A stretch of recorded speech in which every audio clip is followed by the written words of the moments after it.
Well, yeah, she's she'll get the whole, she'll be sick for a while. Gang's all here. The gang's all here. I feel like complete. I feel complete. What are we going to do when this is over? It's hard to imagine. He's got his chair. It's all good. Whenever you're ready.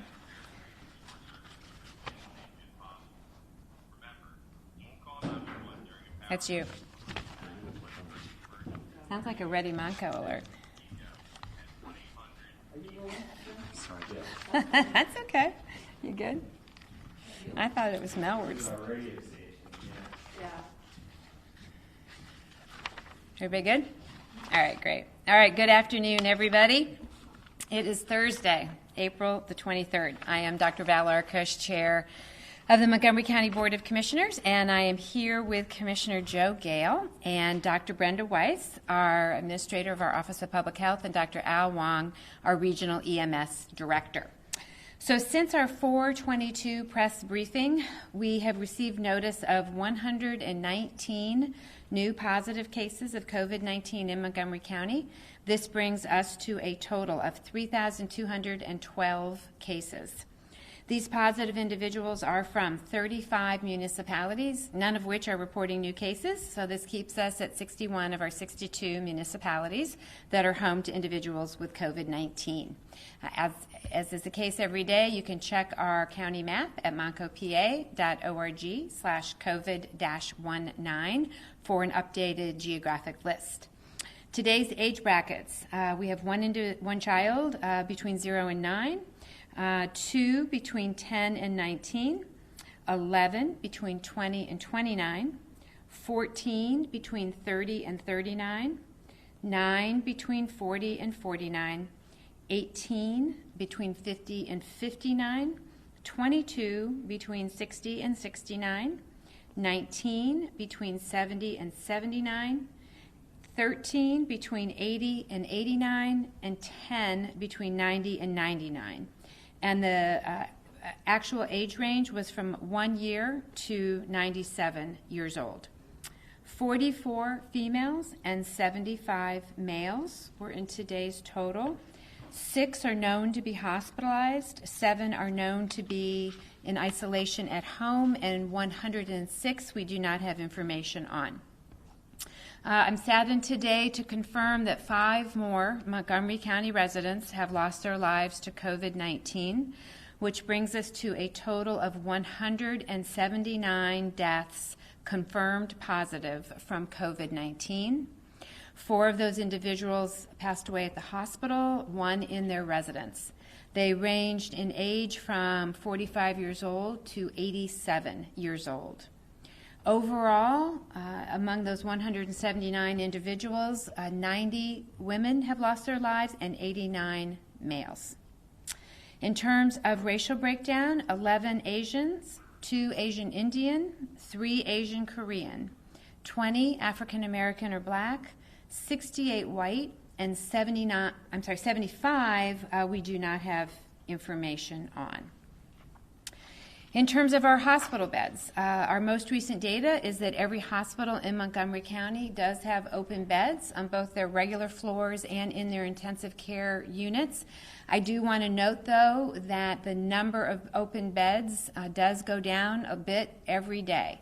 So in terms of our hospitals, I don't believe that we are over the peak in terms of hospitalized patients, and I want to continue to urge everybody to stay at home except for the most essential trips. And of course, we are trying to protect our hospitals, our essential workers at those hospitals, our first responders, and all the people that are working in our essential businesses like grocery store clerks and pharmacy clerks, etc.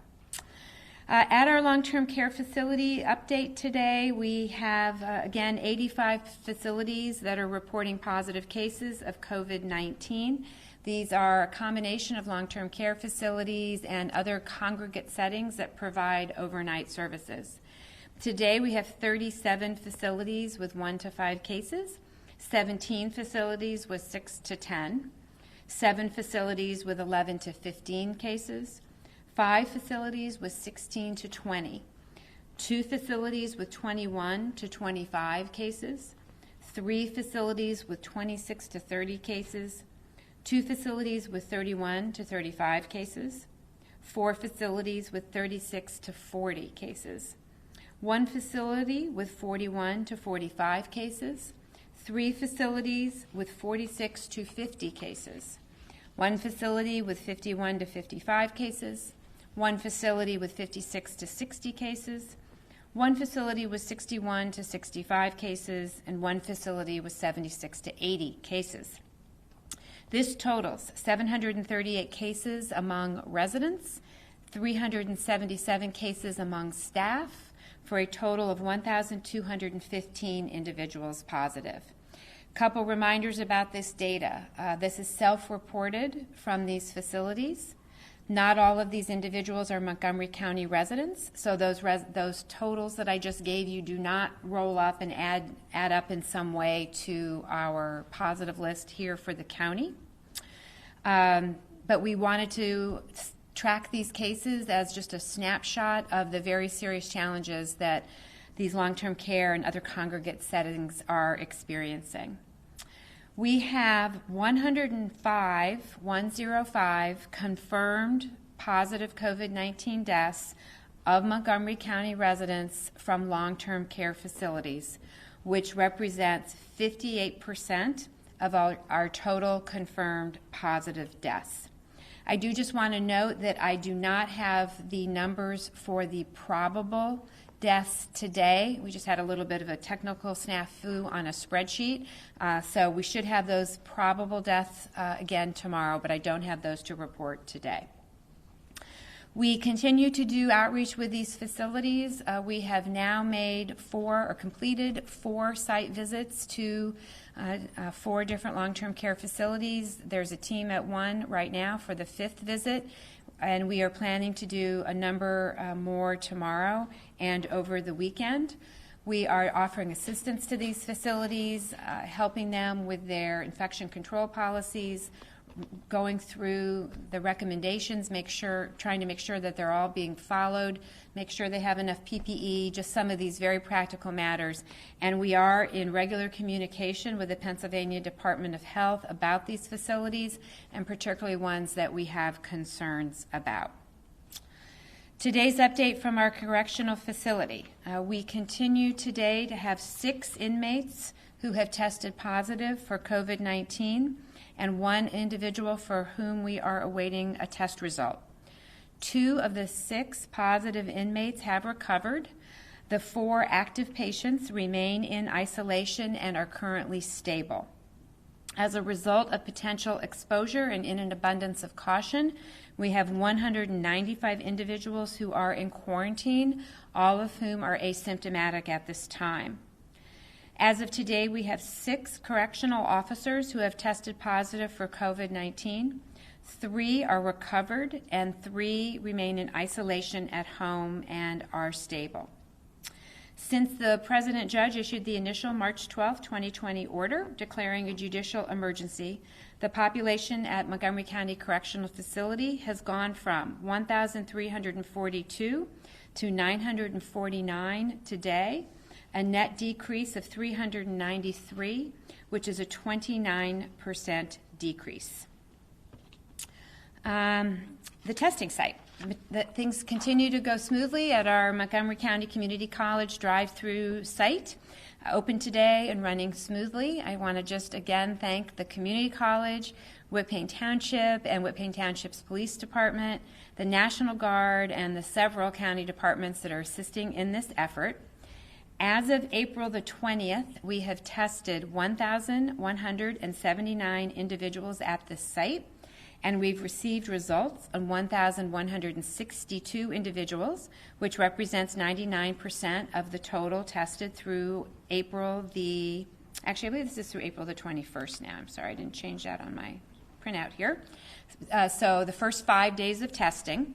163 of these individuals are positive, so we are running a 14% positive rate, which is a good number, but that number is holding steady It is lower than we were at our peak when we were at Temple Ambler. That peak was 24%. For 2 days in a row, we had 24% of the people that we tested on those days were positive. So we've come down, but we've been pretty steady at 14%. And I say that as a reminder that we're not continuing to tick down. We seem to be plateauing, at least in that community that is able to get through the drive-through site. So again, just a reminder that we are not out of this yet. We need to stay the course, and we need to stay at home. The appointments for tomorrow, Friday, will open at 8 a.m. Friday morning. 2 ways to make an appointment: montcopa.org/COVID-19 under the County Testing Information button, which is a green button toward the top of that page, will get you connected. Or if you don't have good internet access or an email address, you can call 610-631-3000 and make an appointment over the phone. I want to announce that the site will be open and running as usual on Saturday, but on Sunday we will be closed for a safety stand down. So we will run on Saturday. We will not run on Sunday. Saturday appointments will open Saturday at 8 a.m., nothing on Sunday, and then we'll open again Monday morning at 8 a.m. for appointments for Monday. And I have an announcement from Sheriff Sean Kilkenny. The Court of Common Pleas of Montgomery County has issued a court order postponing the previously scheduled May 27, 2020 sheriff's sale to July 29, 2020 at 1 p.m. in Courtroom A of the Montgomery County Courthouse.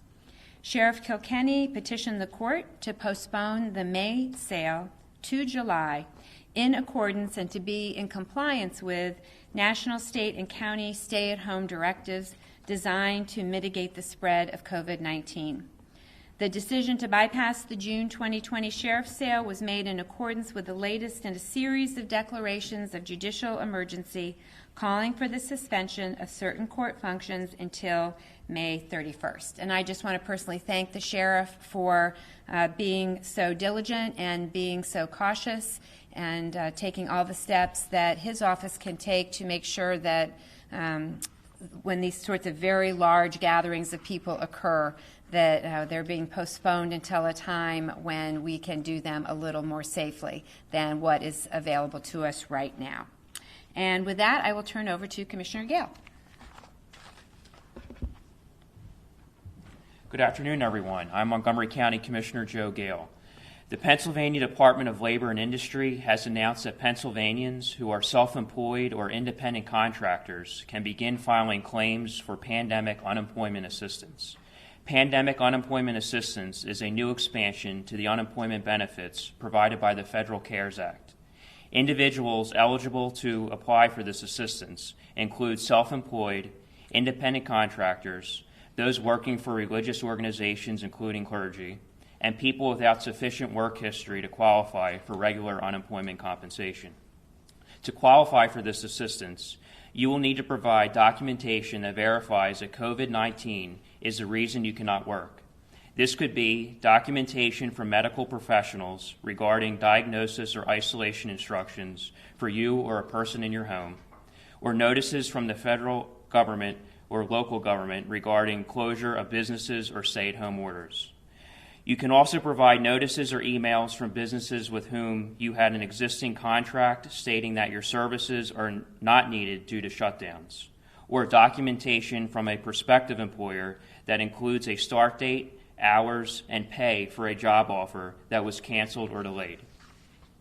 You will also need to provide proof of your self-employment, such as copies of recent paycheck stubs, bank receipts showing deposits, 1099s, billing notices provided to your customers, or recent advertisements for your businesses or service. And lastly, you will need information that shows your previous income. That could be tax returns, paycheck stubs, bank receipts, contracts, invoices, or billing statements. Pennsylvanians who meet the requirements for pandemic unemployment assistance can apply online at uc.pa.gov. The Department of Labor and Industry expects to begin making payments to approved claimants within 2 to 4 weeks after they submit their initial claim. Again, if you're self-employed or an independent contractor, you can submit an application for pandemic unemployment assistance at uc.pa.gov. Questions can be sent to ucpua@pa.gov. Again, questions can be submitted via email to ucpua@pa.gov.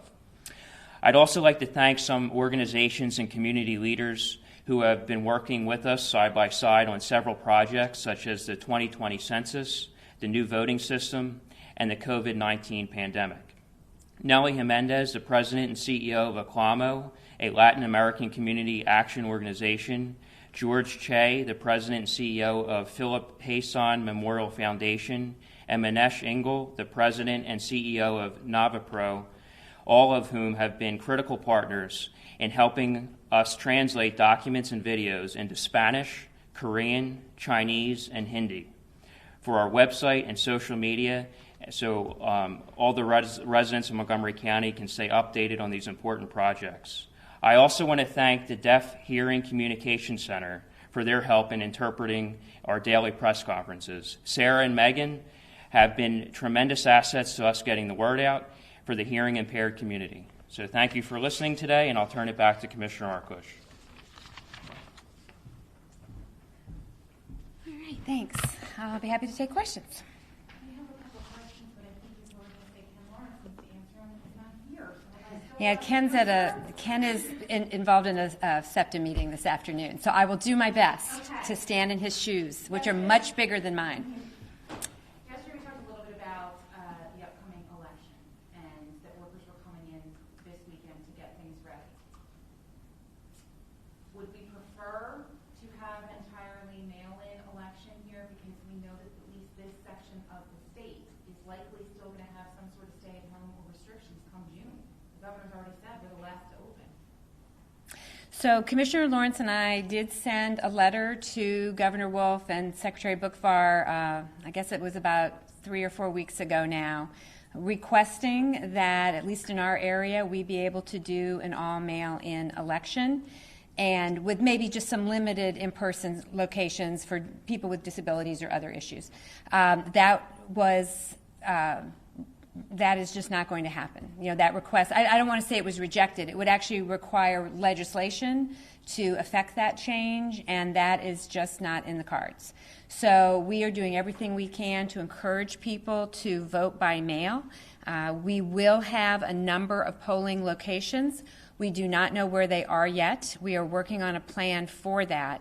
In fact, it will be very important for everyone who does want to vote in person to keep an eye on their mail, because it's quite likely you will not be voting where you are used to voting. Many of our normal polling places are in long-term care facilities or other senior congregate centers. None of those places are allowing us to come in. We've lost many of our poll workers have declined to participate in this election, and I want to be very clear, I support their decision. Many of these individuals are older and understandably don't want to put themselves at personal risk, and I fully support that decision.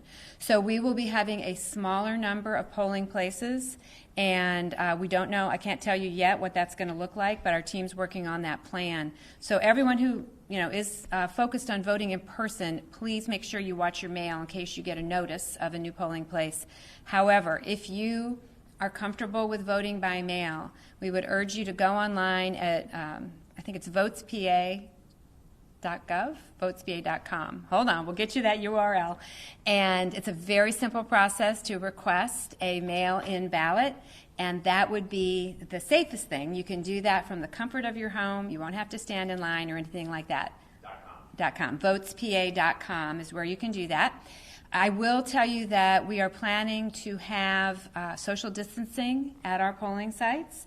The Secretary of State has promised that we will get kits that have hand sanitizer, masks and gloves for the poll workers, and wipes to keep the services clean. We will do our absolute best. These are the cards we've been dealt, so we will do our absolute best to serve our constituents, to create as many safe polling places as we can. Hard to believe with the weather today that it might actually get warm out at some point, but you've obviously talked a lot about the trails, but what about pools, both public and private pools? Do the same rules, like for a backyard pool, apply to a swing set? And the public pools open in any way? So the question is, if it ever gets warmer and people want to open their pools, what is the status of that? So in terms of a private, like a family's backyard pool, that is entirely up to them. That's their pool. They can do as they wish. In terms of public pools, and I'm going to lump into that, we've gotten questions from country clubs, summer camps, things like that. I don't have the answer to that question yet. We are working on that, and hopefully, I know that there's a number of people at the state that are looking at that question as well. We have not seen any guidance from the state on that yet, but we're thinking that through here at the county level. So as soon as we have something on that, we'll let you know. But I don't have an answer yet. If somebody does have a private backyard pool, is it like having some kids come over and play in the swing set, where it's a no, or with chlorine, is it okay? So the question is, if you do have a private backyard pool at your home, is it okay to like let the neighbor's kids come over or something like that? No. I mean, only if they can maintain the same social distance that they would in any encounter. And so if your question is the virus transmitted through chlorinated pool water? I don't know the answer to that. I don't know if we know the answer to that. I think that's one of the things that our team is looking at. So, at this point, I would say no until we get more information. And going back, we've talked about this for several weeks now, but testing, especially rapid testing, is there any hope on that front? Have you found any products that work that are available, or is it still few and far between? So we need more testing of all types. I can't say that enough. We are hopefully today or tomorrow going to take delivery on one of the machines that does the rapid testing for the virus. And that to me is the most important thing, because that can tell us in real time whether an individual has the virus or not. In the perfect world, we would have the ability to do widespread testing with these rapid tests for the virus. We could put them on a truck and take them around, on a van, and do it in a mobile fashion, go to a work site or go to a school, for instance, those sorts of things. I am ever hopeful that those tests will become more available. They need to simply manufacture more. That is just where we're at. We will be getting some, but not many. I don't know the exact number yet.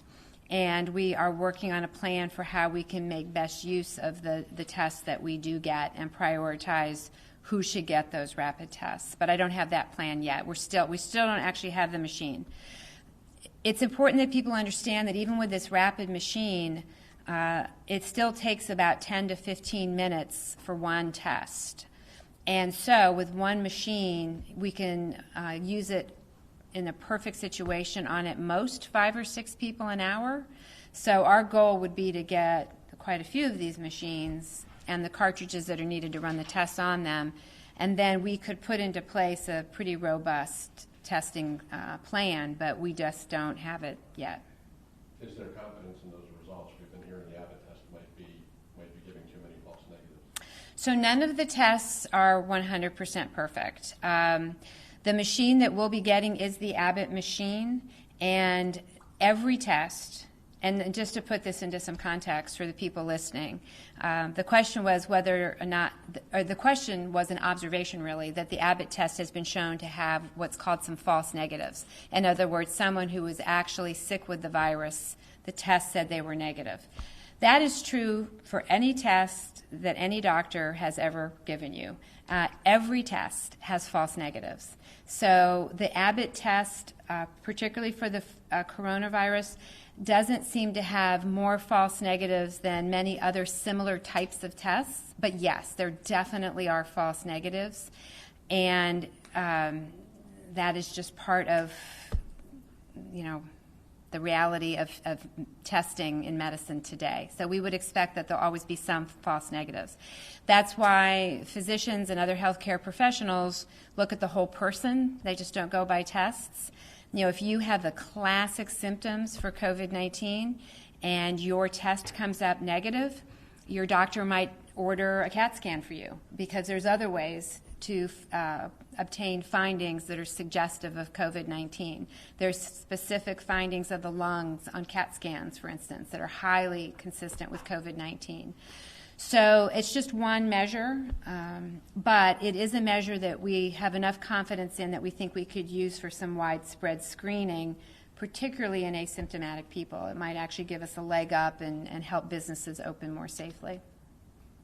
And do you have any kind of example of what you say, like there are businesses where you can do that? Do you have any examples in mind of what would benefit from that? I think in certain settings, particularly where there might be vulnerable populations like long-term care facilities or correctional facilities or other congregate facilities, once you knew the status of a given set of either the residents or the employees, then you could use these rapid tests on an ongoing basis to make sure that people were remaining virus-free, as for instance. Or if a particular facility wanted to check, all their employees at a warehouse, for instance, you could sort of have a point in time where you checked everybody, and anyone who was positive could be sent home to isolate. Others could continue to work, and then you could do sort of periodic check-ins to make sure that people were still negative. So it's just a way to get a snapshot in time to help make sure that a group of people are free of the virus. Do we have any idea, when you mentioned false negatives, False negatives. Okay. Yeah, they have the virus, but the test says they're negative. Right. So, we see 1,179 tested, 1,162 results come back, and only 163 positive.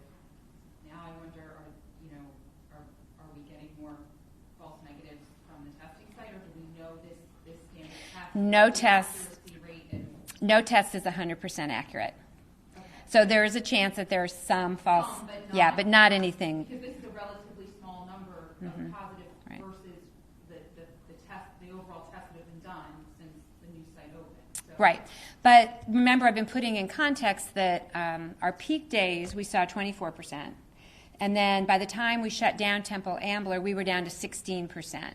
So the fact, and then we had about a 5-day gap where we had nothing. And then now we're at 14%.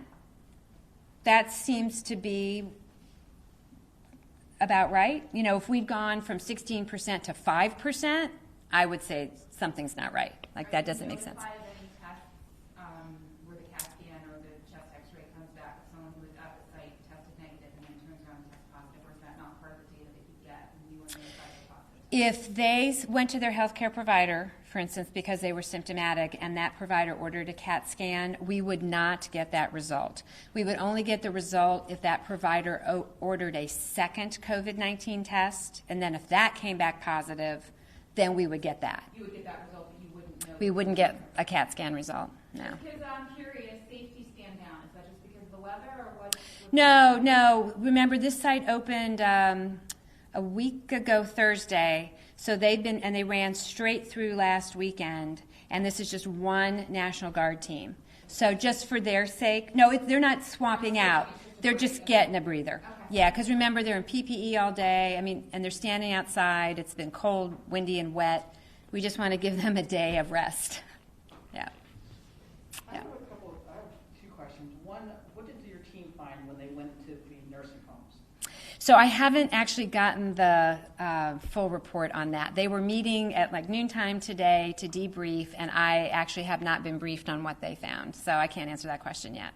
Okay, and the second question is, the governor's talking about having a kind of a slow rollout with this area being the last to open. Are you concerned that people in this area will just go to another county to do their shopping and it can spread fires that way? Like the mall will be open in Harrisburg, per se. Yeah, so it's a concern. I think that This is why the 5 Southeast PA counties have been talking about acting as a region and how important it is to take on whatever the next steps are as a region. And that, no one neighbor can sort of go it alone and think that their neighbor is going to be okay. So there will be no way that we can stop people from, going to another part of the state where things are open, but we would certainly encourage people to do that cautiously and to follow all the social distancing guidelines and to wear a mask, because that could protect whoever they're talking with or a store clerk, wherever they're going. And really be serious about the social distancing and remembering that they could be carrying something from our region to another region. I'm just going to repeat those statistics from the U.S. Theodore Roosevelt because I think that really tells the story better than anything I've heard. There were about 4,900 sailors that were tested from that ship. About 650 or 60 tested positive. But of that group, over 350 had no symptoms. So none of us can sort of just walk around assuming that we are free of virus, especially people that have been out and about, if it's an essential worker that has been at work. We have to all bear our own personal responsibility. We really are in this together.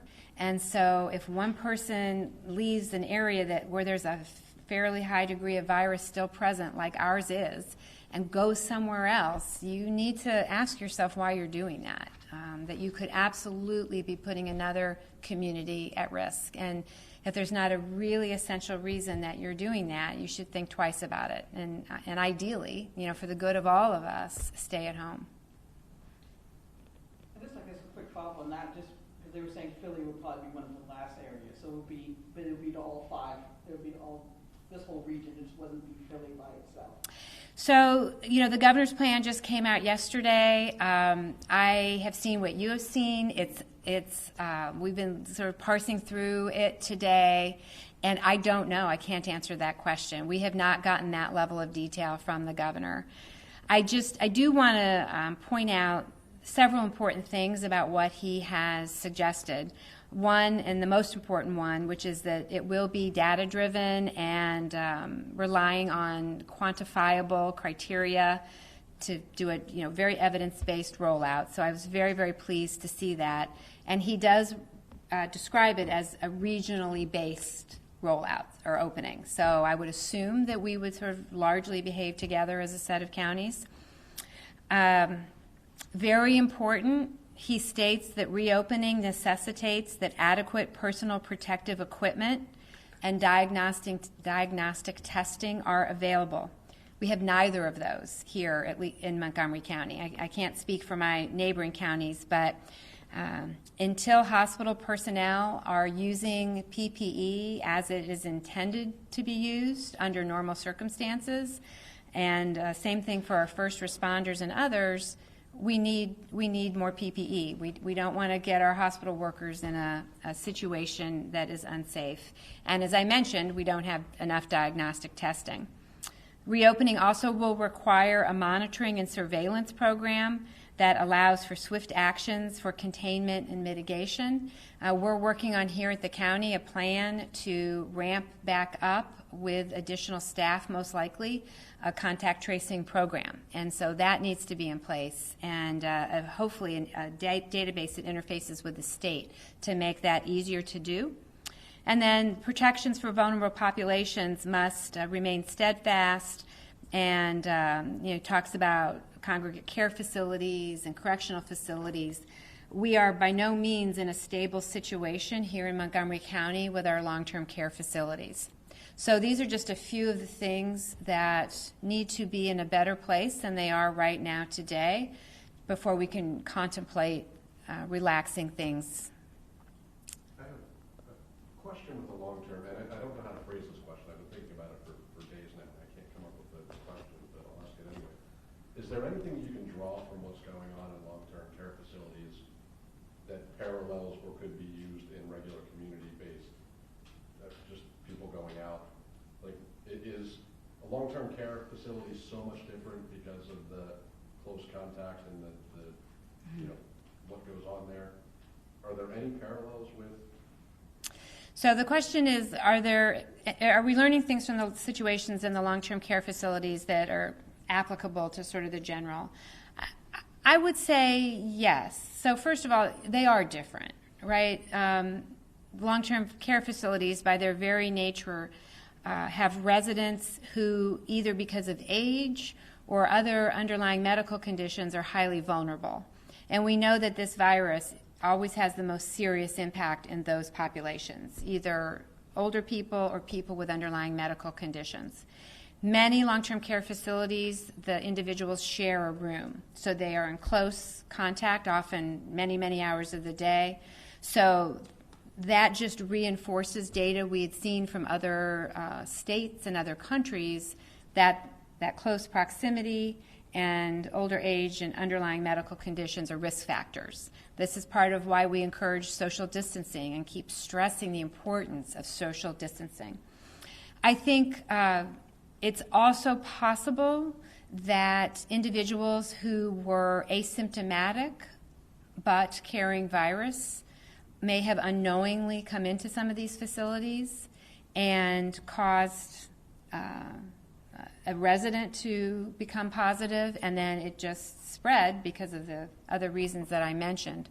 And so these are all things that we know are going to be important as we open up, that we have to make sure that we maintain social distancing in the workplace, and that we need to have more testing availability to test people who don't have symptoms, asymptomatic people who are about to re-enter a workplace. You know, in the perfect world, we would check those folks and make, particularly if it's a workplace where it's difficult to maintain social distancing. There are a lot of asymptomatic people. I think one of the things we're going to continue to learn as this goes on is that a lot of this spread, and why it's so widespread, there have been a lot of asymptomatic people who were contagious. And that's why people like me keep hitting this drumbeat of we need more testing. We need to have enough testing to test people that aren't symptomatic. That's the safest way to do it. I think we have to acknowledge the reality that we may not have that, and that we have to put other measures into place to try to mitigate that danger. But this is, again, I just want people to understand these are the kind of the risks and the benefits that we're weighing, that there's going to have to be some tough choices made between, you know, the obvious enormous economic impact that so many of our residents are facing right now and how we go forward. But for me, my goals are very, very simple goals. I want to get our economy going, you know, as quickly as we can. I want to make sure the conditions are in place so that our kids can go back to school in September. And I want to do those two things without overwhelming our hospitals and other essential workers, and with as few deaths as possible. Those are my simple goals. And it's a tough balancing act. But in September, we keep hearing that it could get worse in the fall when the flu season and everything ramps back up. Yeah. So I get you have an enormous task in front of you right now, but what do you do to prepare for something that's just a couple months off and could be a Yeah. whole new... Right. So the question was, we hear that there could be a second phase, and possibly in the fall, possibly sooner, possibly in the winter, and how do we prepare for that? So one of the ways that we prepare for that is by putting that off as long as possible, by making sure that our hospitals are completely resupplied with PPE and other things, that the hospitals are in a situation where they are discharging more people with COVID-19 than they are admitting. That does not appear to be the case today from the data that we have. We need to make sure that we've got as much testing as we can and a really, really robust contact tracing system in place so that when we do learn that somebody's positive, we can move really swiftly to try to identify any of their contacts and make sure they get into quarantine. So all of those things will delay that second wave. And then hopefully, if it does come, I mean, hopefully we prevent the second wave, but if we can't, at least hopefully by then, our hospitals will be replenished, our testing will be more robust, and there will be more that we can do in terms of case identification and case tracking. So, I mean, it's going to be a balancing act until we have a vaccine or a treatment that really works. We have still no treatment that's been proven to be effective, and we certainly still don't have a vaccine, and it's going to be a while for that. So this is going to be with us. We are going to have disease in our community for a while, I think, until we have a vaccine. But so we have to decide what our most important goals are.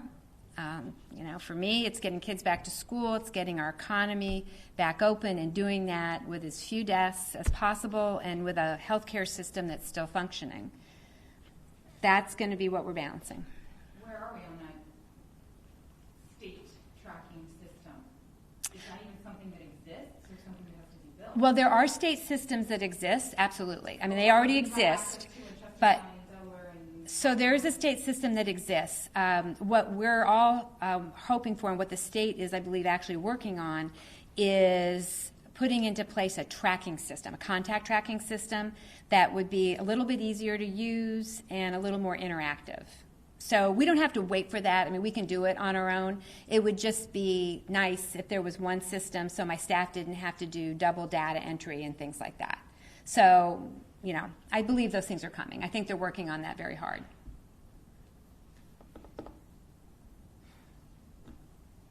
All right. Thank you. See you tomorrow.